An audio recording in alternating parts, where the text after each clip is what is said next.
வணக்கம். இது தமிழ் டயலாக் 2.0. இன்னைக்கு எபிசோட் இருக்குல்லங்க, இந்த சீசனின் one of the best episode. இதுவரை வந்ததுல one of the best episode அப்படின்னு சொல்வேன். எங்கிருந்து ஆரம்பிக்கிறது? ஆர்டர்லாம் வேணாம். நான் லீனியராவே நான் போறேன். எனக்கு ரொம்ப புடிச்சது. இன்னைக்கு வந்துருச்சே இந்த எபிசோட் அப்படின்னு சொல்லிட்டு கொஞ்சம் வருத்தமா இருக்கு. இது வேற நாளா இருந்தா 1 மணி நேரம் கூட நான் ரிவ்யூ பண்ணியிருப்பேன் இத பத்தி. இங்க ரெக்கார்டிங் டைம் வேற 25 நிமிஷம் தான். ஸோ நான் மேக்ஸிமம் சீக்கிரமா முடிக்க பார்க்குறேன். இந்த எபிசோட வந்து தயவுசெய்து பார்க்காதவங்க மிஸ் பண்ணிடாதீங்க. இந்த எபிசோட பாருங்க. சூப்பரா இருந்தது. எவ்வளோ டைமென்ஷன்! இத வச்சு எல்லாருமே நம்ம அப்படியே பேசிக்கிட்டே வரலாம். டீகோட் பண்ணிட்டே வரலாம். நான் 2வது ப்ரோமோ வந்ததில்ல. அப்ப பார்த்துக்கிட்டே நான் ஒண்ணு சொன்னேன். அந்த ரிவ்யூலயே சொன்னேன். இது அப்ப சாச்சனா சீன்லயே கிடையாது. இங்க வந்து சாச்சனா வந்து ஹை ஆக போறாங்க. எல்லாரும் குறை சொல்ல ஆரம்பிக்கிறாங்க. சாச்சனா வந்து ரோஸ்ட் பண்ண ஹை ஆக போறாங்க. அவங்க ரோஸ்ட் பண்ண போறாங்க. சவுண்ட் பார்த்தீங்கன்னா, அதுக்கு ஏத்த மாரி ரியாக்ட் பண்ண போறாங்க. அது அடுத்த ப்ரோமோல கூட வரலாம் அப்படின்னு சொல்லியிருந்தேன். 3வது ப்ரோமோல அது வரல. 4வது ப்ரோமோல 3வது ப்ரோமோல சவுண்ட் எல்லாரையும் ரோஸ்ட் பண்ற மாரி காட்டுனாங்க. 4வது ப்ரோமோல நம்ம சொன்னது பார்த்தீங்கன்னா, பிரெடிக்ட் பண்ணது அப்படியே வந்துருச்சா? Just a prediction. சோர்ஸ் எல்லாம் எதுவும் சொல்லல. அவ்வளோதான். சிம்பிள் கேம் அது. மூட்டை பூச்சி அப்படின்னு சொல்லிட்டு விஷால் ஒரு முறை சொல்லியிருப்பாரு.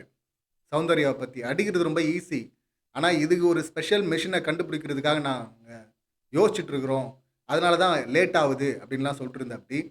நான் இந்த கண்டஸ்டன்ட் பேசுற அந்த விஷயங்கள வச்சு தான் நம்ம அப்படியே பேசிக்கிட்டே வருவோம். இப்ப விஷால் சொன்னதுனால விஷாலுக்கு சப்போர்ட் பண்றோம்னு அர்த்தம் கிடையாது.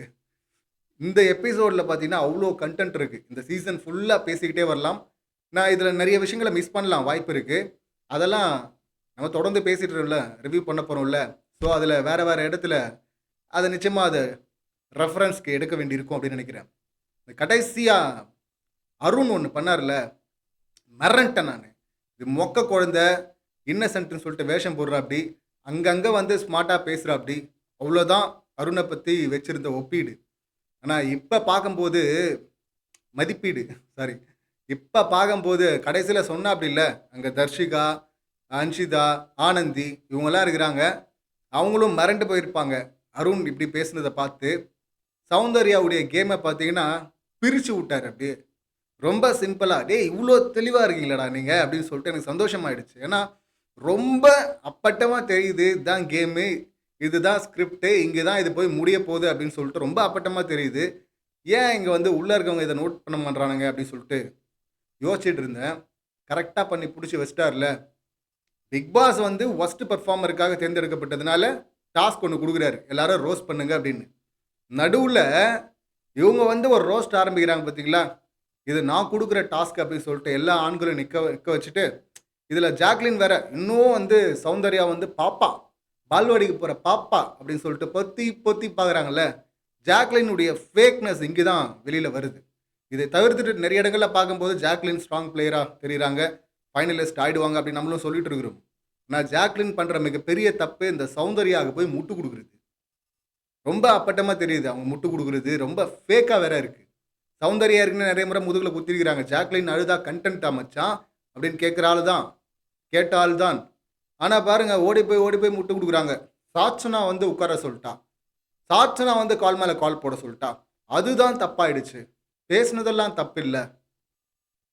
இவங்களுக்கு எதுவுமே தெரியாதாம். சாட்சனா சொல்லி செஞ்சுட்டாங்களாம். அ எதுவுமே தெரியாத ஆள் பண்றதா அது? அருண் சொன்னாப்படி பாருங்க. இது வெள்ளிக்கிழமை இங்க வந்து எல்லாரையும் ட்ரிகர் பண்ணி விட்டா, அவங்க எல்லாருமே சேர்ந்து திட்ட ஆரம்பிப்பானுங்க.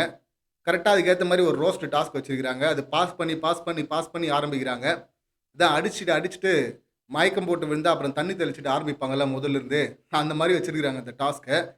கேப்ல பார்த்தீங்கன்னா, இந்த மாரி சீண்டி விட்டோம்னா பசங்கள, அவங்க வந்து எக்ஸ்ட்ரா அடிப்பானுங்க. உடனே போய் உட்கார்ந்து ஓரமா அழுதுருவோம் அப்படின்னு சொல்லிட்டு முன்னாடியே பக்காவா ஸ்க்ரீன் ப்ளே பண்ணிட்டாங்க. இந்த சவுண்டு. இந்த அக்கா. ஆனா, பசங்கலாம் உஷாராயிட்டானுங்க. எனக்கு தீபக் கூட நான் சிரிக்கும்போது பிரமோல, இவரு அந்த மாரி கிடையாது. கோவத்த கண்ட்ரோல் பண்றதுக்காக இப்படி ஒரு ட்ராமா பண்ணிட்டுருக்காரா இவரு அப்படின்னு நெனச்சேன் நானு. தீபக் மட்டுமே இல்ல, முத்து மட்டும் இல்ல, விஷால் மட்டும் இல்ல, எல்லாருமே சிரிக்கிறாங்க. அதுல சவுண்ட் பேசின சில பாயிண்ட்ல நம்ம ஒத்துக்கிறோம். விஷால பத்தி பேசினதெல்லாம் ஒத்துக்கிறோம். "ஏன்டா மூஞ்சிக்கு நேரா பேச மாட்டியா?" ஜெஃப்ரிய பார்த்து அதையே கேட்டது எனக்கு ஆச்சரியமா இருந்தது. நல்லா தான் இருந்தது. ரயான பத்தி இவங்க சொன்னது கரெக்ட்டு தான். எல்லாம் கரெக்ட்டு தான் பாயிண்ட்டு. ஆனா, அவங்க பண்ண நோக்கம்னு இருக்குல்ல, அத கரெக்ட்டா புடிச்சுட்டான் பாத்தீங்களா அருண். இன்னைக்கு வெள்ளிக்கிழமை ட்ரிகர் பண்ணா நாங்க போய் திட்டுவோம். திட்டினா ஓரமாக உட்காந்து அழுதுருவாங்க. இத்தனை பசங்க சேர்ந்து இப்படி திட்டாங்களே இந்த பொண்ணை அப்படின்னு சொல்லிட்டு பரிதாபம் வந்துடும் அவங்க மேலே. இவ்வளோதான் கேமு. இந்த கேமை தான் வந்து அப்படியே பெரிய இது மாதிரி ஆடிட்டு இருக்கிறாங்க அவங்க. முதல் வாரத்தில் பண்ணதெல்லாம் மறக்கவே முடியாது. முதல் 2 வாரத்தில் அவங்க பண்ணதெல்லாம். அந்த கார்டன் ஏரியாவில் சொல்லுவாங்க பாருங்க, ரவீந்திரன் இருக்கும்போது, எனக்கு பேச வராது, எனக்கு சத்தமாக பேச வராது. அப்பயே வந்துட்டாங்க ஜாக்லின் முட்டு கொடுக்குறதுக்கு.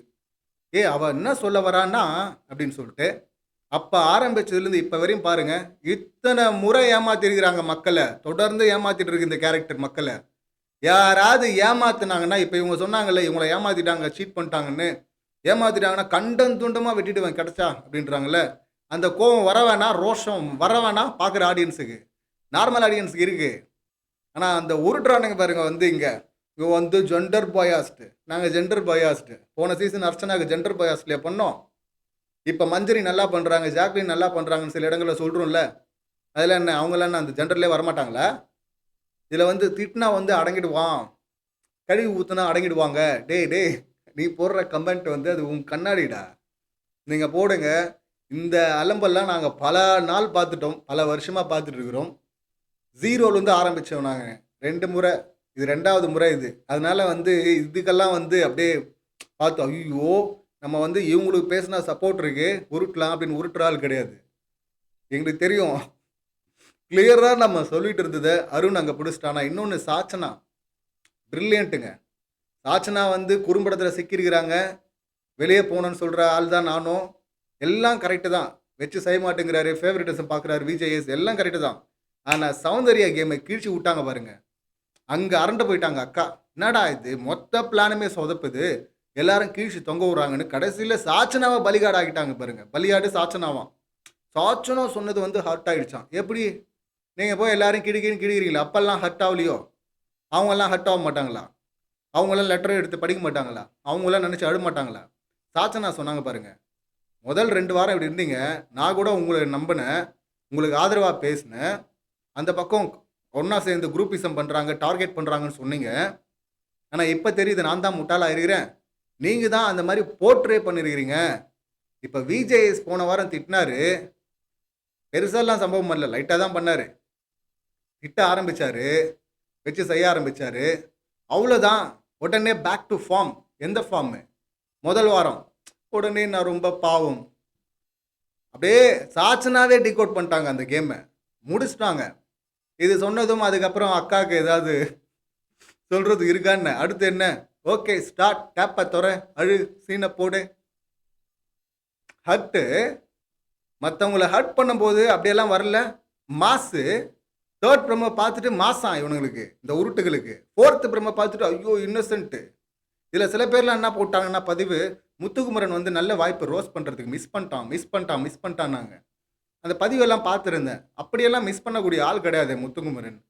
ரோஸ்டெல்லாம் பண்ணோன்னு இறங்கினா முத்துக்குமரன் மாதிரி ஒருத்தனும் பண்ண முடியாதாங்க. நார்மலாகவே வஞ்ச புகழ்ச்சி அப்படியே சாதாரணமாக வரும். ஏற்கனவே நார்மல் டாஸ்க்லேயே நிறைய முறை அவர் பண்ணியிருக்கிறாரு, சிறப்பாக பண்ணுவார். அப்படி இருக்கும்போது ஏன் முத்துக்குமரன் வந்து பண்ணல? ஏன் அங்கே கேமை மட்டும் எக்ஸ்போஸ் பண்ணுறாரு? 7 வாரம் நீ எப்படி வந்தனே தெரிலமா? நீ வந்து இங்கே பேச முடியாதுங்கிற எல்லா ஆதங்கத்தையும் அங்கே எங்களை எடுத்துகிட்டு போய் நிற்க வச்சு கொட்டிட்டமா அப்படின்னு சொல்லிட்டு சொல்கிறாருல. ஏன் அதோட நிப்பாட்டார்? ஏன் ரோஸ்ட் பண்ணல? எப்போவுமே ரோஸ்ட் பண்ணுற இயல்பாக ரோஸ்ட் வருது முத்துக்குமரன், ஏன் பண்ணல? ஏன்னா அருண் மட்டுமே அந்த கேமை டீகோட் பண்ணல, எல்லாருமே புரிஞ்சு வச்சுருக்கிறாங்க. ட்ரிகர் பண்ணுவேன், நாங்கள் கத்துவோம், நீ போய் அழுதன்னா சிம்பத்தி உனக்கு. அப்புறம் வீக்கெண்டில் வரவர் பார்த்தீங்கன்னா பாவம், வெளியே இருக்கவங்க நீ பாவம்னு போர்ட்ரே பண்ணுருவேன். இதுதானே உன் கேமு. அருண்லேருந்து சாச்சனா வரை எல்லாருக்குமே தெரியும் போது முத்துக்குமரனுக்கு தெரியாதா இது? ஸோ முத்துக்குமரன் ரொம்ப தெளிவாக தான் ரோஸ்ட் பண்ணுறதை அவாய்ட் பண்ணியிருக்கிற அப்படி. ஸோ எல்லாருமே அவாய்ட் பண்ணிட்டாங்க. அப்போ யாரா? ஜெஃப்ரியும் இந்த விஷாலும் சிக்கினானாங்க. இப்போ இவங்க வந்து எல்லாரையும் கூப்பிட்டு நிற்க வச்சு அங்கே செஞ்சு விட்றாங்க. முத்துக்குமரனுக்கெல்லாம் ஏற்கனவே லெட்டரில் எதுன்னு தான் அவரும் சொல்லார்ல, லெட்டரில் ஏற்கனவே எழுதுன்னு திரும்ப ஒப்பிக்கிறேன் அப்படின்னு. ஸோ எல்லாருமே சிரிச்சிட்டு இருக்கிறாங்க. தீபக்கெல்லாம் சிரிச்சிட்டு இருக்காரு. கலைஞ்சி போகிறாங்க டாஸ்க் முடிச்சுட்டு. அப்போ ஜெஃப்ரி ஆரம்பிக்கிறான், தொண்டையில் குச்சியை விட்டு குத்துட்டமா அப்படின்னு சொல்லிட்டு அந்த வாய்ஸ்லேயே பேசுகிறான். விஷால் நீ பண்ணுறது சுத்தமாக நல்லா இல்லைன்னு. இவரும் விஷால் பார்த்தீங்கன்னா ஜெஃப்ரி நீ பண்ணுறது கேவலமாக இருக்குது, மாற்றி மாற்றி பேசிகிட்டு இருக்கிறாங்க. எல்லாரும் சிரிக்கிறாங்க. ஜாக்லின் முகம் அப்படியே இருளுது. சௌந்தர்யா விட அதிகமாக ரியாக்ட் பண்ணுறாங்க அவங்க. அது ஒட்டி பிறந்த ரெட்டையர்கள்ன்ற மாதிரி பண்ணிட்டு இருக்காங்க ஜாக்லின். எதுக்கு இவ்வளோ ஓவர் ட்ராமா பண்ணுறாங்கன்னு தெரில. ஏன்னா இப்படி பண்ணுறாங்க. இதில் அதுக்கப்புறமா அவன் பர்மிஷன் கேட்டான். எனக்கு இந்த இடத்துல ஜெஃப்ரி பண்ணதில் எனக்கு பெரிய தப்பு மாதிரிலாம் எனக்கு தெரில. முதல்ல பண்ணான்ல, சௌந்தர்யா கூடவே இருந்துட்டு ரயான் வந்தது, ரயான் கூட வந்து அவங்க மேட்ச் ஆகிட்டாங்க அப்படின்னு ஒன்று, இவங்க கூட டைம் ஸ்பெண்ட் பண்ணலன்னு ஒன்று. அப்போ ரூம்குள்ளே வந்து போன வாரம் விஷாலும் இந்த ஜெஃப்ரியும் பண்ணானுங்கல்ல, அது தப்பு. ஆனால் இப்போ எதிரில் எல்லாரும் முன்னாடி தானே பண்ணுறானுங்க, அது பண்ணலாம். அவங்களும் சிரிக்கிறாங்கல்ல, அவன் பர்மிஷன் வாங்கிட்டு இங்கே டாஸ்கில் வேற பண்ணுறான். அதை அவங்கள போலவே அதை பண்ணி காட்டுறான். ஏன்னா பண்ணி காட்டணும். இப்போ நீங்கள் மஞ்சரி கூட பார்த்தீங்கன்னா அருணுக்கும் மஞ்சரிக்கும் சண்டை வரும்போது இதுதான் பண்ணாங்க. சந்தான காமெடி தான். இங்கே பவர் ஸ்டார் மாதிரி சந்தானம் ஒரு ரியாக்ஷனை கொடுப்பாரு, நல்லா இருக்கான்னு கேட்பாரு, நல்லா இல்லைடா கேவலமாக இருக்குடா அப்படின்னு பவர் ஸ்டார் சொன்னதும், அப்புறம் ஏன்டா நீ பண்ணுற அப்படின்னு கேட்பார்ல, அதை தான் மஞ்சரி பண்ணுறது. அருண்கிட்ட வந்து மார்க் பண்ணிட்டு, நான் மார்க் தான் பண்ணேன், இப்போ உனக்கு ஹர்ட் ஆகுது இல்லை, அதே போல் தான் நீ பண்ணும்போது எங்களுக்கு ஹர்ட் ஆகுது அப்படின்னாங்கல்ல. இப்போ அதே தான் ஜெஃப்ரி பண்ணுறான். அது டோட்டலாக அவங்கள அப்படியே ரெப்ளிகேட் பண்ண மாதிரி இருந்தது, ஆள் மாறாட்டம் பண்ண மாதிரி இருந்தது. இப்போ எதிரில் பண்ணும்போது தெரியுது இல்லை, உன்னை எவ்வளோ ஈஸியாக எல்லாம் பிடிச்சிட்டாங்க, நீ ஒரு டம்மி பாவா அப்படின்னு. ஸோ வெளியில் இப்படி பண்ணால் உடனே சிம்பத்தியோட எடுத்து கனெக்ட் பண்ணுறாரு. அந்த இன்னொருத்தர் இருக்கிறார்ல, ஒரு உருட்டு கூட ஒஸ்ட்டில் உட்காந்துச்சு ஒரு பீஸு, டம்மி பீஸு. அந்த பீஸ்னானா கோடிக்கணக்கான மக்கள் பார்ப்பாங்க, சீப்புன்னு சொல்லுவாங்க. எதை சீப்புன்னுவாங்க? இவங்கள பேசிட்டா இவங்கள மாதிரி குரல் இருக்கிற எல்லாரையும் பேசினதாயிடுமா? அது எப்படி ஆகும் எல்லாரையும் பேசின மாதிரி? அந்த சேரில் உட்காந்து அவங்க அந்த குரலை வேணுன்னே பேஸில் இன்னும் இறக்கி அந்த பேசுகிற தோரணை எல்லாம் இருக்கு பாருங்க, அதை பாருங்களேன். அந்த 2 டைலாகை பார்க்கும்போது தெரிஞ்சிடும். இன்னசென்ட்டா, க்யூட்டா, ஏதாவது ஒன்று இருக்காதுல்ல. ஒரு அறிவுன்னு நீங்கள் எடுத்துட்டீங்கன்னா இப்படி வேணால் சொல்லலாம். ட்ரிகர் பண்ணி ஒரு ட்ராமா பண்ணுறதுக்கான ஒரு அறிவு இருக்குது, அவ்வளோதான் இருக்குது. அந்த மாடுலேஷனும் பேசின விதமும் வேணுன்னே பேஸை இன்னும் ஸ்ட்ராங் பண்ணுறது இருக்குல்ல. நீ எல்லாம் ஒன்றுமே இல்லை, அது இன்னும் எனக்கு இன்னும் வரல, ஜெஃப்ரிக்கும் வராது. சவுண்டுக்கு தான் சூப்பராக வருது அது. அவங்க சாச்சனா இன்னொன்று சொன்னாங்க, அந்த ஸ்கூல் டாஸ்க் போது பார்த்தீங்கன்னா அது அன்சீனில் வந்துச்சு அப்படின்னு நினைக்கிறேன். அவங்க வந்து ஒவ்வொரு பூக்களுமே அப்படின்னு சொல்லிட்டு ஒரு பாட்டு இருக்குல்ல, ஸ்னேகா பாட்டு, சூப்பர் பாட்டு அது. அந்த பாட்டை இவங்க பாடியிருப்பாங்க. பாட்டு பாடணும் அப்படின்னு போது எவ்வளோ பேஸ் வாய்ஸாக இருந்தாலும் ரொம்ப கொஞ்சமாவது அந்த எஃபோர்ட்டில் தெரியும் அவங்க கொஞ்சம் சாஃப்ட் பண்ண பார்க்குறாங்க அப்படின்னு. ஆனால் சௌந்தர்யா வேணும்னே அதை ஹார்ட் பண்ணுறாங்க. இன்னும் பேஸ் அழுத்தி பேஸில் வேணும்னே பாடுறது இருக்குல்ல, அது சௌந்தர்யாவோட குரல் கிடையாது, வேணும்னே பண்ணுறது, சிம்பத்திக்காக பண்ணுறாங்கன்னு நமக்கு தெரிஞ்சு போச்சு. அது பாடி முடிச்சுட்டு என்னை புள்ளி பண்ணாங்க, எனக்கு அப்பயே கை தட்டியிருந்தாங்கன்னா எப்படி கை தட்டுவாங்க? நல்லா பாடலன்னா கூட கை தட்டுவாங்களா? கை தட்டியிருந்தால் நான் இன்னும் கான்ஃபிடென்ட்டாக வந்திருப்பேன். எவன் கை தட்டுவான்? அப்பா அம்மா வேணால் சொல்லலாம், அதுலேயும் அம்மா கூட சொல்லுவாங்களான்னு தெரியாது, அப்பா வேணால் சொல்லலாம் பரிதாபப்பட்டு, சூப்பர்மா அப்படின்னு சொல்லிட்டு. இந்த காஜல் ஒரு படத்தில் பாடுவாங்கல்ல, அவங்க அப்பா சொல்லுவார்ல, அந்த மாதிரி வேணால் சொல்லலாம். அங்கே வேணுன்னே சிம்பத்தி கிரியேட் பண்ணாங்கன்னு சொல்லிட்டு சாச்சனா அன்றைக்கி எடுத்துகிட்டு வந்து நிப்பாட்டுறாங்கல்ல அந்த பாயிண்ட்டை. இந்த கார்டனில் சொன்னாங்க பாருங்கள், அன்றைக்கி அழுதுது வேணுன்னே பண்ணது, அப்பட்டமாக தெரிஞ்சதுன்னு மற்றவங்களாம் முடிக்கிறாங்க சொல்கிறதுக்கு. ஆனால் சாச்சனா உளறிட்டாங்க. அங்கே சாச்சனா இதை பற்றியும் கவலைப்படல. மற்றவங்களாம் ஐயோ இப்போ சொல்லிட்டோன்னா மறுபடியும் கேட்பாங்களே, கேள்வி கேட்டால் என்ன சொல்லுவோம் அப்படின்னு பயப்படுறாங்க. Safe play. சாச்சனா போட்டு உடச்சிட்டாங்க. அங்கே சாச்சனா சொன்ன பாயிண்ட் கரெக்டுங்கிறதுனால சாச்சனா கரெக்டுன்னு அர்த்தம் கிடையாது. சவுண்டை பற்றி சாச்சனா சொன்ன பாயிண்ட்டு கரெக்டு. அப்படி கிளியராக சொன்னாங்கல்ல, அன்றைக்கி சிம்பத்தி தேடினாங்க. இப்போ விஜய் சேதுபதி எபிசோடில் அந்த மாதிரி ஆனதவன் போன வாரம் டக்குன்னு முதல் வாரத்துக்கு ஜம்ப் பண்ணுறீங்க, சிம்பத்தி தேடுறீங்கன்னு. அது இப்போ பண்ணுறாங்கல்ல, இன்றைக்கி கடைசி எண்டு அங்கே தானே போய் முடியுது. உடனே இவங்க ஒன்று வச்சிருக்கிறானுங்க, இங்கே வந்த கண்டஸ்டண்ட்டில் இருக்கிற 2 கண்டஸ்டண்ட்டை இவங்க தப்பு பண்ணுறாங்கன்னு சொன்னோன்னா பெண் இனத்தையே குறை சொல்லிட்டான். இப்போ சவுண்டுடைய குரலை கொண்டு சொன்னால் குறை கூட சொல்ல, குரலில் அவங்க பண்ணுறத அவங்களுக்கு பண்ணி காட்டினாங்க. இப்போ விஜய் சேதுபதி குரலில் இப்படி ரியாக்ட் பண்ணுறது, அவர் மாதிரியே பேசி காட்டுறது, அது தப்பு. அது யாரும் ஏற்றுக்க மாட்டாங்களா? மற்ற குரல்லாம் பேசினா ஓகேவான் சிவாவுக்கு, சாரி எல்லாரும் மாதிரியும் ஒரு பேசுவாராம், சவுண்டு குரல் மட்டும் பண்ண மாட்டாராம். ஏன் நீ தானே இன்ஃபீரியாரிட்டிக்குள்ளே தள்ளுற, ஏன் நீ தானே தனியாக பார்த்துட்டு இருக்கிற, எதுக்கு அப்படி? அவங்க மார்க் பண்ணுறாங்க அவங்க மற்றவங்கள ட்ரிகர் பண்ணுறாங்க. வேணும்னே ஒருத்தவங்க பண்ணும்போது அதை ரியாக்ட் பண்ணி காட்டினா, அதை திரும்ப பண்ணி காட்டினா, அங்கே இருக்கிற அந்த மாதிரி குரல் இருக்கிற கஷ்டப்படுற எல்லாரையும் கார்னர் பண்ண மாதிரி ஆகிடுமா? அது எல்லாரையும் குறை சொன்ன மாதிரி ஆயிடுமா அது? எந்த ஊர்ரா நீங்க? அது சரி, இவர் வந்து இவருக்கு தானே தனக்குத்தானே வந்து அந்த பாஷா மியூசிக்லாம் போட்டுப்பார்ல, சீப்பாக இருக்குமா, சீப்பு. அதை விட கேவலமாக இருந்துச்சு. தர்ஷிகா வந்து சொன்னாங்கல்ல, மானம் இல்லை, ரோஷம் இல்லை, உப்பு வேணா எங்கள் வீட்டு உப்பை தரேன் சாப்பிடுன்னு. அவங்க அதுக்கு மேலே இங்கே ஒன்று சொல்லிட்டு அதுக்கப்புறம் தீபக்கா சொன்னேன் அப்படின்னா வேற ஒரு உருட்டு. ஒரு பக்கம் பார்த்தீங்கன்னா சுஜாக்கா சொன்னாங்கல்ல, அதை தான் நான் சொன்னேன், அவர் விளையாடணுன்னு ஒரு உருட்டு. அவங்க கண்டபடி உருட்டிட்டு இருந்தாங்க. ஆனால் அந்த மெயின் இதில் பார்த்தீங்கன்னா இவனுக்கே அங்கே ஊட்டினுக்கிறாங்க.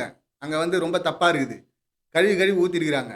இதில் இந்த பீஸ் வந்து பார்த்தீங்கன்னா இங்கே இப்போ கூட பாருங்களேன், அந்த ஊர் கேள்வி தான். தைரியம் இருந்தால் கேளு, ஜெஃப்ரி அங்கே தானே இருக்கான், விஷால் அங்கே தானே இருக்கான், கேட்க வேண்டியது தானே.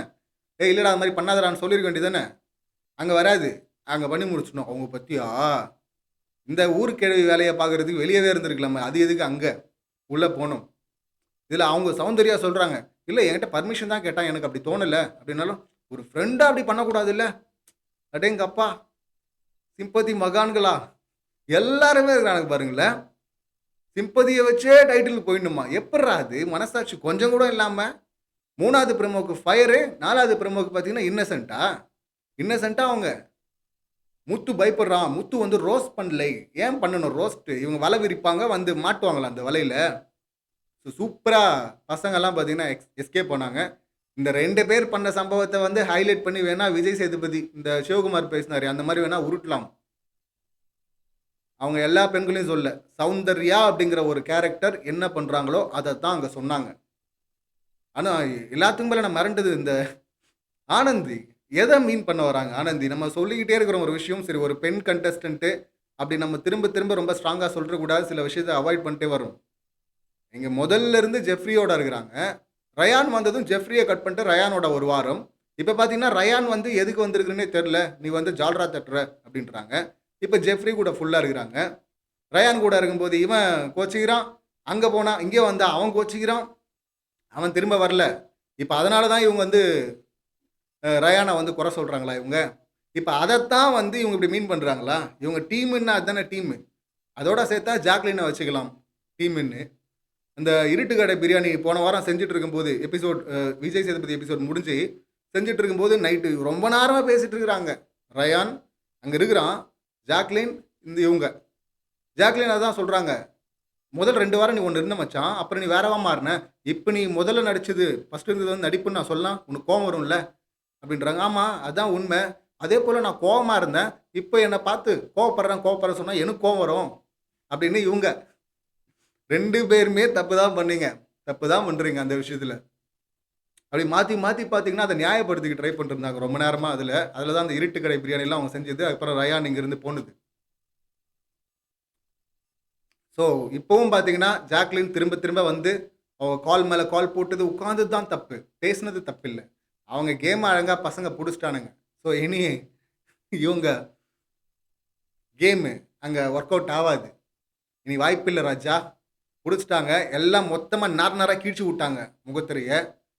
அதனால என்ன பண்ணுறதுன்னு தெரியல. ஓகே எடு போய் அழு. அதை பார்த்த உடனே ஓட்டை போட்டு அப்படியே தூக்கி மேலே வச்சு டைட்டில் கையில் கொடுத்து இந்தாம்மா வச்சுக்கம்மா, இது என்ன பேக்கரியா, இந்த ஒரு முட்டை பப்ஸ் எடுத்துகிட்டு போ ஃப்ரீயா அப்படின்னு கொடுக்குறதுக்கு. மஞ்சரி கூட சூப்பராக சொன்னாங்கல்ல, நீங்கள் வந்து பிக் பாஸ் வீடு மாதிரி நீங்கள் இல்லை, நீங்கள் பேக்கரியில் இருக்கிற மாதிரி இருக்கிறீங்க, உங்கள் வீட்டு பேக்கரியில் இருக்கிற மாதிரி இருக்கீங்க அப்படின்னு. அப்படிதான். அது என்னடா ஒரு கண்டஸ்டண்ட்டுக்கு மட்டும் என்ன வேணா பண்ணலாமா, ஏறி அடித்தா ஐயோ சூப்பர் மாஸ் மாஸ். ஒருத்தனை அடிக்கும் போது ஒருத்தன் அடிக்கணும்னு போகிறவன் அடி வாங்கவும் தயாராக இருக்கணும். அடி வாங்கினா இல்லை அடிக்க வந்தாவே ஐயோ பாருங்க அடிச்சிட்டாங்க எப்படி சொல்லுவீங்க? அடிக்க போனால் மாசு, நீங்கள் அடித்தா மாசு. ஒருத்தன் ஒன்றா திரும்ப அதே ஒரு குறையா ஒருத்தன் சொல்லிட்டான்னா நீ உட்காந்து லைனாக நிற்க வச்சு நீ உட்காந்துட்டு கால் மேலே காலை போட்டு நீ சொல்வ குறையா. உன்னை வந்து ஒரு பொண்ணு சொல்லிடுச்சுன்னா அந்த பொண்ணுக்குள்ள சின்ன பொண்ணு இப்போதான் தெரியுதா, சின்ன பொண்ணுக்குள்ளே இவ்வளோ இருக்குதா? ஆமாம் இருக்கு. இவ்வளோ பெருசாக வளர்ந்த பொண்ணுக்குள்ளே இவ்வளோ இருக்குது, இவ்வளோ கோடிக்கணக்கான மக்களை ஏமாத்தணுன்ற அளவுக்கு திமிர் இருக்குது. அவ்வளோ முட்டாள் கிடையாதுங்க. ஜென்ரல் ஆடியன்ஸ் இருக்கிறாங்க, அவ்வளோ முட்டாள்லாம் கிடையாது. 1-2 உருட்டுகள் வேணால் உருட்டிட்டு இருக்கலாம். இங்கே வந்து பிஆர் சப்போர்ட் ஒன்று வச்சுக்கிட்டு அப்படியே ஒரு விஷயம் கூட பெஸ்ட்டு கிடையாது. ஜாக்லினை கூட நான் ஒத்துப்பேன், ஒரு 50% அவங்க பெஸ்ட்டு நிறைய இருக்குது அவங்கக்கிட்ட. மஞ்சரி கிட்ட கூட பாதி இருக்குது. ஆனால் ஒரு விஷயம் கூட கிடையாது பாசிட்டிவாக, ஒரு விஷயம் கூட கிடையாது. அப்படிப்பட்ட ஒரு கண்டஸ்டண்ட்டை டைட்டில் வின்னர் ரேஞ்சுக்கு அப்படியே பூஸ்ட் பண்ணுறாங்களாமா, உருட்டுறாங்களாமா. டான்ஸு ஆட தெரியாது, ஒரு திறமையும் கிடையாது. ஆனால் எல்லாத்துலேயுமே அங்கே திறமையானவர்கள் இருக்கிறாங்க. திறமையானவர்களை தாண்டி எடுத்துகிட்டு போய் நிப்பாட்டுறது இருக்குல்ல, அது என்னது? அது பரிதாபமா? இல்லை உங்களை வளர்த்து உண்ணும் பாவம் நினைக்கிற அந்த நினைப்பா? அது கிடையாது. இது கேமு. திறமையோட ஆடணும், திறமை இருக்கணும், ஸ்ட்ரைட்டாக ஆடணும். ஸ்ட்ரைட்டும் கிடையாது ஆடுறது இல்லை, நேர்மையும் கிடையாது. இதில் முத்துக்குமரனை பார்த்து இவங்க சொல்கிறாங்க, நேர்மைன்னு சொல்கிறீங்க, ஒரு நாள் எல்லாம் கீழே போயிடும். எப்படி கீழே போவோம் பார்ப்போம், எது கீழே போகுது அப்படின்னு. சாட்சனாக இவங்களுக்கு வந்து அந்த பஞ்சாயத்தில் வந்து குறும்படத்தையே போட்டிருக்கணும். எப்படி விஷாலை காப்பாற்றுறாங்களோ அதே போல் சில டிவி ப்ராடக்டை காப்பாற்றுறாங்களோ, ஈவன் அருணையும் சேர்த்து, அதே போல் இந்த சௌந்தர்யாவும் காப்பாற்றிட்டு இருக்கிறாங்க இந்த சேனல். இல்லைன்னா எப்பயோ எக்ஸ்போஸ் பண்ணி விட்டு நார்னாராக கீழ்ச்சி அனுப்பியிருக்க வேண்டிய கேரக்டர் கடைசியில் அருண் அந்த கேமை டீகோட் பண்ணதையாவது போட்டாங்களே, அப்போ எனக்கு ஃபுல் சாட்டிஸ்ஃபைடு. அவ்வாடா. இல்லைனா முதல் ப்ரமோலேருந்து 4 ப்ரமோ வரையும் ஒரே நரேஷனை செட் பண்ணுறாங்கல்ல, இதில் சௌந்தர்யா அப்படியே சோகமாக முடஞ்சு சௌந்தர்யா இதை பண்ணாமல் இருந்து, இந்த மாதிரி நடுவில் அந்த ஆண்கள்லாம் போய் ட்ரிகர் பண்ணாமல் இருந்து இப்படி ஒன்று நடந்து அப்படி போய் ஃபீல் பண்ணியிருந்தா கூட ஏதோ ஒரு அளவுக்கு ஆமாப்பா ரொம்ப அடிச்சிட்டாங்கப்பா, அதனால வந்து ஃபீல் பண்ணியிருக்கலாம்னு நினைக்கலாம். அப்படி ஒரு பிளேயில் அப்படி மக்களை ஏமாற்றி, இல்லை பார்க்குற ஒருத்தருக்கு சொல்கிறேன், உங்களை ஏமாற்றணும்னு ஒருத்தர் நினைச்சான்னா அவனுக்கு நீங்கள் சப்போர்ட் பண்ணுவீங்களா? அது பெரிய, அதாவது சிவாவை பார்த்து சொன்னாங்களே நான் அல்ல ரோஷல்லன்னு, அதை தான் கேட்கணும் அவங்கள பார்த்து, இல்லையா? உங்களை வந்து ஏமாற்ற விட்டுருவீங்களா அசால்ட்டா? அதை தான் அந்த கண்டஸ்டன்ட் பண்ணியிருக்கிறாங்க. எந்த காரணத்தினாலும் அதை மன்னிக்க முடியாது. இந்த உருட்டுகள் உருட்டிட்டு இருக்கிறானுங்க. மக்களை ஏமாத்துறவங்கெல்லாம் அதான் இவர் முத்துக்குமரன் ஒரு இடத்துல சொல்லியிருப்பாரு, பல நாள் திருடன் ஒரு நாள் அகப்படுவான். ரொம்ப நாள்லாம் நடிக்க முடியாது, அப்படியே ஏற்றுட்டே போகலாம் நீங்கள் கிராஃபை. அந்த ஒரு நாள் டப்புன்னு விழுவுன்னுவாங்கள, சௌந்தர்யாவுக்கு இது ஒரு நாள், இதே போல் இதை விட மிகப்பெரிய ஒரு நாள் சீக்கிரம் வரும். அப்போ மொத்தமாக காலியாகும், தரமட்டமாகும். அவ்வளவு வன்மமும் வயிற்றுச்சலையும் வச்சுக்கிட்டு கொட்டிட்டு யாரோ ஒருத்தருக்கு ஒரு விஷயம் சொன்னால் கரெக்டாக டீகோட் பண்ணிட்டாங்க. அதுவும் இவங்களுக்கு சாட்சனா வந்து நீங்கள் அழும்போது எனக்கு சிரிப்பாக இருந்தது கிடையாது, அது கிடையாது இவங்களுக்கு பிரச்சனை. அந்த அப்போ நடிச்சதை கரெக்டாக வச்சுட்டு பாயிண்ட்டை திருப்பி போடுவாங்க சாட்சனா அப்படி சொல்லிட்டு இவங்க எதிர்பார்க்கல. நான் நிறைய முறை சொல்லியிருக்கிறேன், இங்கே ராணவ், சாட்சனா, வைல்டு கார்டில் வந்தவங்க இவங்க கிட்ட தான் இவங்க மாட்ட போகிறது சவுண்டு அப்படின்னு நான் சொல்லிக்கிட்டே இருந்தேன். இவங்க தான் வந்து கண்ணி வெடி. ஏன்னா சவுண்டு மற்றவங்களெல்லாம் மேலே பார்க்குறாங்க, இல்லை ஈக்குவலாக பார்க்குறாங்க. அவங்க கலாச்சாங்கன்னா இவங்க போய் ஓரமாக உட்காந்து அழுதுட்டு ஸ்கோர் பண்ணிக்கலாம் அப்படின்னு நினைக்கிறாங்க. இவங்களை கீழே ஒருத்தர் இருந்து கலாச்சாரம்னா ஏற்றுக்க முடியல. அதனால தான் மக்கு பையா எனக்கு புரியல, எனக்கு மண்டை யோசிக்க முடியல, மூளை யோசிக்கல அப்படின்னு சொல்லிட்டு இருந்த கேரக்டர் ராணுவ பார்த்து இவனுக்கு ஒன்றுமே தெரில, இவன் மக்கு பையன், இவனுக்கு சொல்லி புரிய வைக்காதீங்க, இவனுக்கு ஹெல்ப் பண்ணாதீங்க. இவங்களுக்கு எதெல்லாம் வந்து பண்ணல எனக்கு யாரும் ஹெல்ப் பண்ணலன்னு சொல்லிட்டு இருந்தாங்களோ அது மாதிரி இவங்க ஹெல்ப் பண்ணியிருந்தாங்கன்னா அப்போ நான் ஒத்துட்டு இருப்பேன் ஒரிஜினல் கேரக்டர் இதுன்னு. ஒன்றுமே இல்லாத கேரக்டரை ஒரிஜினல்ன்றானுங்க. கரெக்டாக விளையாடலான்னா ஒன்று இன்னசென்ட்டுன்றானுங்க. என்னடா சொர்ணாக்கா மாதிரி பண்ணிருக்கான் திடீர்னா அது மாசுன்றானுங்க. எவ்வளோ பேரை காசு கொடுத்து வாங்கிட்டு இந்த மாதிரி ஒரு ஒன்றுமே இல்லாத ஒரு விஷயத்த. இதுக்கு முன்னாடி வந்த கண்டஸ்டன்ஸில் கூட பார்த்து நெகட்டிவ் இருந்திருக்கு, அவங்ககிட்ட சில பாசிட்டிவும் இருக்கும். ஆனால் இவ்வளவு நெகட்டிவ் ஒன்றுமே இல்லாத ஒரு கேரக்டரை, ஒரு கண்டஸ்டண்ட்டை இவ்வளவு ஊதுறது இருக்குல்ல, அது திட்டமிட்டு பண்ணப்படுது. அது ட்விட்டரில் பார்க்கும்போது அப்பட்டமாக தெரியுது எத்தனை பேர் இருக்கானுங்க, இவெல்லாம் யார், இவனுக்குள்ள என்ன கனெக்ஷனு எல்லாம் அப்பட்டமாக தெரியுது.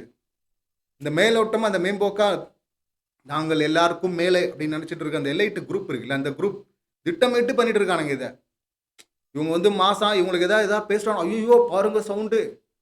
அதுக்குள்ளே அந்த ப்ரொமோவில் பார்த்தீங்கன்னா ஓட்டெல்லாம் ஏறிச்சு, சவுண்டு டாப்பு. என்னென்னவும் அதான் ஏதோ ஒரு இன்ஃப்ளூயன்சர்ஸ்ன்னு வரானுங்க, ரசிகன்னு வரானுங்க, இல்லை ஜென்ரல் ஆடியன்ஸ்னு வரானுங்க, ஒர்க்கர்னு வரானுங்க. இந்த மாதிரி ஒவ்வொரு இதுலேருந்து பார்த்தீங்கன்னா வந்து அப்படியே தூக்கி விட்றாங்களாமா ஒரு கண்டஸ்டண்ட்டை. ஒன்றுமே இல்லாத ஒரு கண்டஸ்டண்ட்டை இவனுங்க வந்து மக்களை ஆட்டு மந்தைகள் நினச்சிட்டானுங்க. எப்படி வேணால் இவங்களுக்கு எப்படி வேணுமோ அப்படி திருப்பிக்கலாம் அப்படின்னு. ஸோ திட்டமிட்டு பண்ணிகிட்டு இருக்காங்க. அவங்க எல்லாருக்கும் கொடுத்த சரியான சிறப்பான சம்பவம் தான் ஆண்கள் டீம் பண்ணிட்டாங்க அப்படின்னு தான் சொல்லணும். நான் எல்லா ஆண்களையுமே அதில் வைக்கிறேன். வேணா நீங்கள் 2 பேரும் எடுக்கணும்னா ஜெஃப்ரியும் விஷாலை வேணால் கொஞ்சம் பின்னாடி வைக்கிறேன். அருண்லேருந்து இவன் அந்த லிஸ்ட்டில் சாச்சனாவையும் சேர்த்துக்கலாம். சூப்பராக பண்ணிட்டாங்க, பிரித்து மேய்ஞ்சிட்டாங்க அப்படின்னு சொல்லலாம். இவங்க என்ன பண்ணிட்டு இருந்தாங்களோ மற்றவங்களுக்கு அதை இன்னைக்கு வர்ஷினியும் திருப்பி கொடுத்தது இருக்குல்ல, அதெல்லாம் பார்க்க சுவாரஸ்யமாக இருந்தது, சிறப்பாக இருந்தது. கடைசியில் தீபக் கிட்ட போய் சார்ட் அவுட் பண்ணுறேன்னு சொல்லிட்டு போய் உட்காந்துட்டு அந்த சிவா, அப்போ கூட எனக்கு அப்படியே இறங்கிடுச்சு, இன்னொன்று திருந்த போகிறது கிடையாது. அங்கே தீபக் சொன்னார்ல, ஓ அப்படியா, இனிமே முடிஞ்ச அளவு நான் இதை அவாய்ட் பண்ண பார்க்குறேன்னார்ல, அங்கே தீபக் மேலே போயிடுறாரு.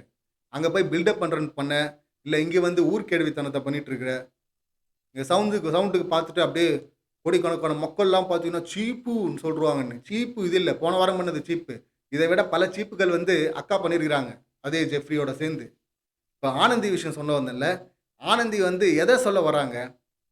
3வது அணி ஒன்று உருவாக்கி வச்சிருக்கிறாங்க, ஸ்வாப்பிங் வர நடக்குது அங்கே அப்படின்றாங்க. எந்த ஸ்வாப்பிங்கை சொல்கிறாங்க? ஜெஃப்ரி, ரயான் மாறி மாறி போனாங்களே அந்த கூட்டத்தில், அதை தான் இவங்க ஸ்வாப்பிங்ன்றாங்களா? எனக்கு ஆச்சரியமாக இருந்தது. நான் என்ன ஆனந்தி சொல்கிறீங்க, இதை இப்படியும் சொல்லலாமா? இதை நேரடியாக சொன்னால் தப்பாக இருக்கும், கொஞ்சம் ஆஷா கூட இருக்கும். இது இப்படி கூட சொல்லலாமா அப்படின்னு சொல்லிட்டு நான் யோசிச்சுட்டு இருக்கேன். பிக் பாஸ் வந்து பிராவோ அப்படிங்கிறாரு. எனக்கு உங்களுக்கும் அதே மைண்ட் செட் தானா? சரி சரி ஓகே. ஆமாம், தொடர்ந்து பார்க்குறாருல்ல, அவருக்கும் அது இருக்கும்ல.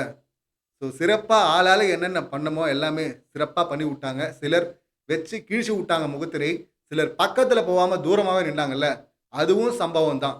ஏன்னா இவங்க யாரெல்லாம் வந்து கிழிச்சு விடுவாங்க, வாங்க கிழிங்க கிழிங்க நான் போய் ஆடணும்னு எதிர்பார்த்தாங்களோ அவங்கெல்லாம் பக்கத்துலேயே வரலல்ல, அது சிறப்பான சம்பவம். எல்லாத்துக்கும் மேலே சிறப்பான சம்பவம்னு சொல்லுவேன். அப்புறம் ஃபஸ்ட்டு இண்டிவிஜுவல் ப்ளே அப்படின்லாம் ஆரம்பித்தாங்க. அது அப்புறம் இந்த ஒஸ்ட்டு பெஸ்ட்டுன்னு எடுக்கும்போது இந்த ஜாக்லின்னு ஆனந்தி இவங்க பண்ண ஒரு ப்ளே இருக்குல்ல, தொடர்ந்து எல்லாருமே இப்போ பவித்ரா பவித்ரா பவித்ரான்னு வருது அப்படின்னா டக்குன்னு போய் வர்ஷினி அப்படிங்கிறது டோட்டல் கான்ட்ராஸ்டாக ஒன்று சொல்லணுமேங்கிறதுக்காக சொல்கிறது. அதே போல் இவங்க இந்த பக்கம் பார்த்தீங்கன்னா தீபக் ராணவ்னு வருது. ராணவே வரக்கூடாது, அங்கே ராஜாவாக ஒன்றும் பண்ணல. ஆனால் ராணுவ பேர் எடுத்துட்டு வரான் பாருங்க விஷால், அவன் வந்து ஓட்டு போட மாட்டான் தீபக். நான் இன்னைக்கு போட்ட முதல் வீடியோவில் சொல்லியிருந்தேன். என்னை பொறுத்தவரையும் நான் கெஸ் பண்ணுறேன் விஷால் அருண் இவங்க வந்து போட மாட்டாங்க அப்படின்னு. அப்புறம் எப்படி வந்தாருன்னு தெரிலன்னு சொல்லியிருந்தேன்னா, ஜெஃப்ரி ரஞ்சித் வந்துட்டாங்க இந்த பக்கம் தீபக் ஆதரவா. ஆனால் விஷால் வந்து ராணுவ ஆரம்பிக்கிறான். விஷால் எந்த பக்கமோ அந்த பக்கம் தான் அருணும். இந்த விஷயத்தில் அவங்களுக்குள்ள ஒரு குரூப்பு. ஜெஃப்ரியும் ரஞ்சித்தும் அப்பப்போ அங்கே இருப்பாங்க, சில சமயம் வெளியே வந்துடுவாங்க. அவங்க வெளியே வந்து போட்டதுனால தீபக் பெஸ்ட்டில் வந்துட்டார், கேப்டனாகவும் ஆகிட்டார். இந்த அளவுக்கு ஒரு தெளிவு இருந்து இந்த சௌந்தர்யாவை ஹேண்டில் பண்ணுற அளவுக்கு பொறுமை இருந்துச்சுன்னா, இந்த பொறுமை அப்படியே கண்டினியூ பண்ணார்னா நெக்ஸ்ட் வீக் ஃபுல்லாக அவர் சூப்பராகவே ஷைன் பண்ணலாம். லாஸ்ட்டாக சவுண்டு பிரச்சனை தான் பார்த்தீங்கன்னா விஜேஎஸ் கிட்டே அப்படியே தொடைய தட்டிலாம் எழுந்துக்கிட்டாரு. அது கூட தப்புங்க நீங்கள் பண்ணது அப்படின்னு சொல்லிட்டு முத்துங்குமரன் இந்த வாரத்துலேயும் ஒரு முறை அருண் பஞ்சாயத்து போகும்போது ரெஜிஸ்டர் பண்ணியிருக்கிறாரு. ஸோ அதை மாற்றிக்கிட்டாருன்னா அவர் கேப்டன்சி வந்து கரெக்டாக இருக்கும், அவர் கேமும் இம்ப்ரூவ் ஆக வாய்ப்பு இருக்குது அப்படின்னு நினைக்கிறேன். ஸோ பெஸ்ட்டு இவங்க 2 பேரும் தேர்ந்தெடுத்தது ஓகே தான், இதுதான் தேர்ந்தெடுப்பாங்கன்னு நமக்கு தெரியும். ஸோ அவங்கள தேர்ந்தெடுத்தாங்க, கேப்டனும் ஆகிட்டார்.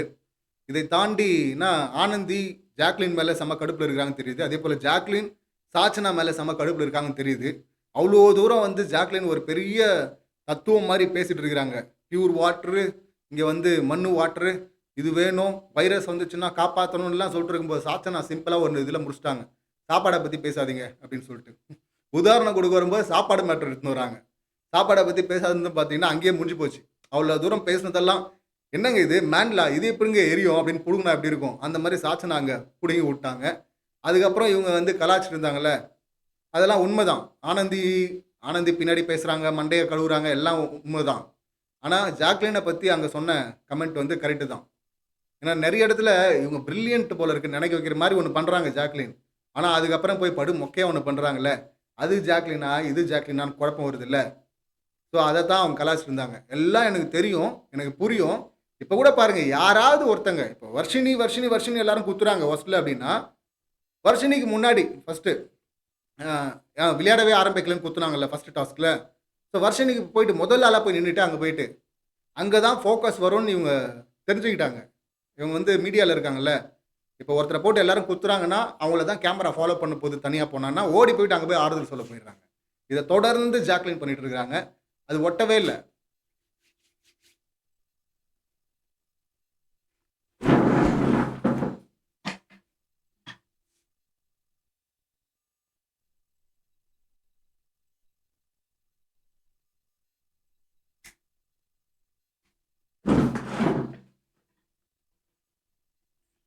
ஸோ ஜாக்லின் வந்து தொடர்ந்து இதை தான் பண்ணிட்டு இருக்கிறாங்க. யாராவது ஒருத்தங்க எங்கேயாவது இது மாதிரி ஒஸ்ட்டுன்னு சொல்லி குத்தி அனுப்புனாவோ, இல்லை அழ போகிறாங்கன்னு தெரிஞ்சாவோ, இல்லை அழுகிறதுக்கான வாய்ப்பு இருக்குன்னு தெரிஞ்சாவோ டக்குன்னு அங்கே ஓடி போயிடுது. அங்கே ஓடி போயிட்டு அந்த ஸ்பேஸை எடுக்க ட்ரை பண்ணுறாங்களோ அப்படிங்கிற அந்த டவுட்டு தான் நமக்கு வருது. ஏன்னா எப்பயோ 1-2 முறை பண்ணால் பரவாயில்ல. இப்போ முத்துக்குமரன் முதல்ல சொல்லியிருப்பாரு, இந்த மனசாட்சி உருட்ட வந்தாங்கல்ல, அப்போ சொல்லியிருப்பாரு, இங்கே ஒருத்தர் அழுகுறாங்கன்னா நீங்கள் உடனே அவங்கள எழுப்பி அனுப்பிடணும் டாஸ்க்ல இருந்து அப்படிங்கிறது உங்கள் மனசாட்சின்னா, அவங்க காம் ஆகுற வரையும் அவங்கள டிஸ்டர்ப் பண்ணாமல் இருக்கிறது என்னுடைய மனசாட்சி அப்படின்னார்ல. ஸோ அந்த மாதிரி சில இடங்கள்ல சில பேரை விட்டுடணும் தனியா. அவங்க ஸ்பேஸ்ல விட்டுடணும். நேரா போய் அங்க போய் ஆறுதல் சொல்றேன், அன்னை தெரசா வேடம் போடுறேன் அப்படின்னு சொல்லிட்டுலாம் அங்க பண்ணக்கூடாது. அந்த ட்ராமாவ தொடர்ந்து ஏன் ஜாக்லின் பண்றாங்க அப்படின்னு சொல்லிட்டு நமக்கு தெரியல. மாட்டிக்கிட்டாங்க. அவங்களும் எக்ஸ்போஸ் ஆகுறாங்க இந்த இடத்துல. எப்படி வந்து சாச்சனாவால, ராணவால இல்ல சவுண்டு தனக்கு கீழ அப்படின்னு நினைக்கிறவங்களால சவுண்டுக்கு பிரச்சனையோ, அதே போல சவுண்டால இந்த ஜாக்லினுக்கு பிரச்சனை. அத கட் பண்ணிட்டு ஒதுங்கி இருந்தாவே ஜாக்லின் இன்னும் மேல ரைஸ் ஆகலாம் அப்படின்னு சொல்லிட்டு எனக்கு தோணுது. ஸோ இன்னைக்கு எபிசோட்ல பேச வேண்டிய விஷயங்கள் அப்படின்னு சொல்லிட்டு நல்லா பேசிட்டேன் அப்படின்னு நினைக்கிறேன். பேசாம விட்ட விஷயங்களை அடுத்தடுத்த வீடியோ போடும்போது இல்ல பேசும்போது அதுல ரெஃபரன்ஸா திரும்ப எடுத்துட்டு வரேன். எபிசோட பார்க்காதவங்க தயவுசெய்து பார்த்துருங்க. மிஸ் பண்ணக்கூடாத one of the best episode இது. இந்த கேமை இந்த சீசனை மொத்தமா நீங்க புரிஞ்சுக்கணும் அப்படின்னா இதை பார்த்தீங்கன்னா ஈஸியாக புரிஞ்சிடும் அப்படின்னு எனக்கு தோணுது. ஸோ பாருங்க. இந்த விமர்சனம் சம்மந்தமாக நீங்கள் ஏதாவது சொல்லணும்னு வச்சிங்கன்னா உங்கள் கருத்துக்களை கமெண்ட் பண்ணுங்கள்.